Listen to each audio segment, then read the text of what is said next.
ফয়সাল হোসেনকে দেখতে পাচ্ছি। ফয়সাল হোসেন, দর্শকদের যদি একটু জানিয়ে দেন যে আপনি ঠিক কোথায় আছেন এবং সেটি কত নাম্বার আসন ঢাকার? আমি এখন ঢাকা ৮ আসনে আছি, অর্থাৎ আমি আছি শাহজাহানপুরের একটি স্কুলের সামনে এবং এই স্কুলে কিছুক্ষণ পরে অর্থাৎ 7:30 থেকে ভোট গ্রহণ শুরু হবে। এখন ভেতরে প্রস্তুতি চলছে। আর বাইরে আমরা যেটা দেখলাম যে এইটা মূলত মির্জা আব্বাসের এলাকা এবং এই এই এলাকায় এই এলাকাতেই মির্জা আব্বাস কিছুক্ষণ পরে ভোট দিবেন। এই মহিলা ডিগ্রি কলেজ যেটি আছে এখানে আমরা আমরা কিন্তু সকাল থেকেই দেখছি যে প্রচুর আমার একান্ত এই ভুবনের সঙ্গী হয়ে থাকে শুধু স্টেলা।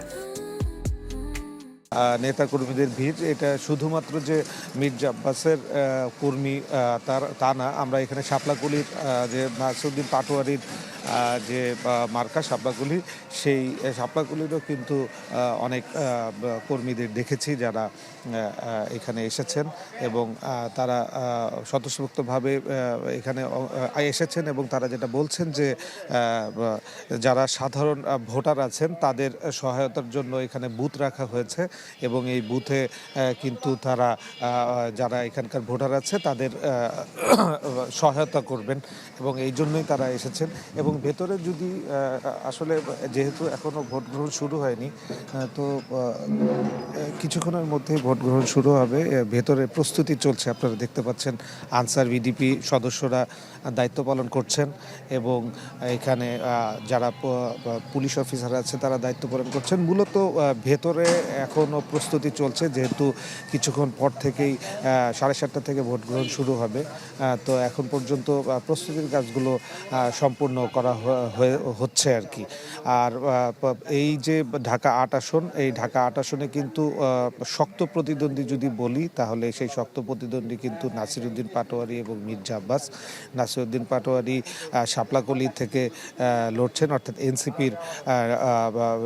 এনসিপি থেকে মনোনয়ন পেয়েছেন এবং মির্জা আব্বাস কিন্তু ধানের শীষ মার্কা নিয়ে লড়ছেন এবং এই আসনটি যে ঢাকা ৮ আসন, এটি কিন্তু মূলত অনেক আমরা সামাজিক যোগাযোগ মাধ্যম এবং আমরা টেলিভিশনে আমরা দেখেছি এই বেশ কয়েকদিন এই আসনের যে দুই প্রতিদ্বন্দ্বী আছে তাদের কিন্তু নানা কথা বা দুজনের মধ্যে বাকবিতণ্ডা হয়েছে সামাজিক যোগাযোগ মাধ্যমে আর কি।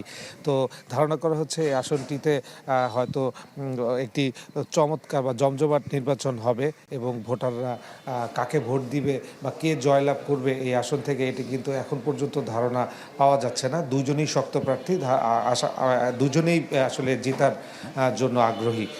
তো এই হচ্ছে এখানকার অবস্থা। আইন শৃঙ্খলা বাহিনী সরব অবস্থান নিয়েছেন এবং আইন শৃঙ্খলা বাহিনী যেটি জানিয়েছেন যে তারা যে কোনো অপ্রীতিকর পরিস্থিতি মোকাবেলার জন্য সর্বাত্মক প্রস্তুত আছেন এবং শক্ত হাতে মোকাবেলা করার জন্য সার্বিক গ্রহণ করেছেন তারা। ফয়সাল হোসেন, আপনি যে আসন থেকে কথা বলছেন সে ঢাকা ৮ আসলে প্রচণ্ড রকমভাবে আলোচিত হয়েছে সামাজিক যোগাযোগ মাধ্যমে, একরকমের ভাইরাল বলা চলে এবং সেটার একটা বড় ক্রেডিট যাবে জনাব নাসিরউদ্দিন পাটোয়ারির বিভিন্ন মন্তব্যের কারণে এবং তিনি মোটামুটি তার বিভিন্ন মির্জা আব্বাসকে নিয়ে তিনি বিভিন্ন ধরনের উক্তি করেছেন, বিভিন্ন ধরনের কমেন্ট করেছেন, যেগুলোতে মানুষ অনেকগুলোতে বেশ মজা পেয়েছে, অনেকগুলো হয়তো তিনিও বলেছেন মজা করার জন্য। বাট এই দ্বৈরথের কারণে আসলে ঢাকা ৮ আসনটা কিন্তু মঞ্জুর একরকম বিখ্যাত হয়ে গেছে এবং সবশেষ তার যে অল্প হলেও নৃত্য চর্চা আমরা দেখলাম সামাজিক যোগাযোগ মাধ্যমে, আমি জানি না এর আগে এবং সেটি কিন্তু তার প্রতিদ্বন্দ্বীর বাসার সামনে সংসদীয় আসনের প্রার্থী এই ধরনের কিছু করেছেন কিনা। এই যে চাপানোতর আসলে এই দুই প্রার্থীর মধ্যে যার সিংহভাগ আসলে নাসিরউদ্দিন পাটোয়ারির তরফ থেকে এসেছে, এগুলো নিয়ে ভোটাররা কি ভাবছেন এই আসনে? আসলে তাদের সাথে আপনার কথা বলার সুযোগ হয়েছে কিনা কোনো পর্যায়ে?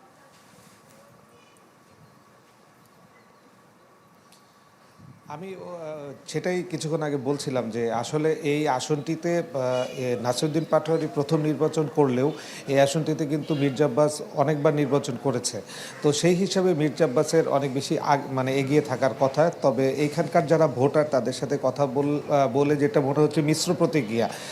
কে জিতবে সেটা কিন্তু বলা যাচ্ছে না, কারণ মির্জা আব্বাসেরও যেমন সমর্থক আছে বা ভোটার আছে, একই সাথে আমরা কিন্তু অনেককে শাপলাকলির সমর্থনও দিতে দেখেছি। এবং এটা মির্জা আব্বাসের এলাকা, আমি যেখানে আছি শাহজাহানপুর, কি এখান থেকে হয়তো 200 মিটার দূরেই মির্জা আব্বাসের বাড়ি। কিন্তু এখানেও কিন্তু শাপলাকলির প্রচুর সমর্থক আমি দেখেছি। অর্থাৎ আমার যেটা ধারণা যে ভোটারদের সাথে কথা বলে এই আসনগুলো মানে ঢাকা 8 আসনে কিন্তু অনেক প্রতিদ্বন্দ্বীমূলক একটি নির্বাচন হবে এবং ভোটের পর বোঝা যাবে আসলে এখান থেকে কে জিতবে। এখানে আরেকটা বিষয় সামনে চলে আসে, আসলে এই যে যত জরিপই আমরা দেখেছি সেই তুলনায় ভোটারের সংখ্যা কিন্তু অনেক অনেক গুণ বেশি, এবং সেই কারণে এইবারের নির্বাচনের ফল কি দাঁড়াবে এটার ব্যাপারে আসলে রাজনৈতিক দলগুলো নিজেদের মতো করে জরিপ করলেও তারাও কি আসলে সত্যিকার অর্থে ধারণা করতে পারছেন যে কি ধরনের ফলাফল আসতে পারে?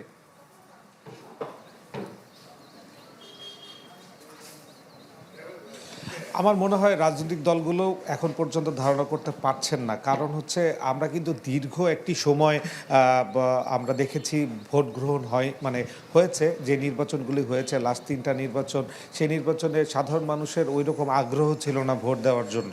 এই কারণে কিন্তু ভোটার উপস্থিতিও কম ছিল বা রাতে ভোট দিয়ে দেওয়া হয়েছে, নানা ধরনের প্রশ্ন ছিল।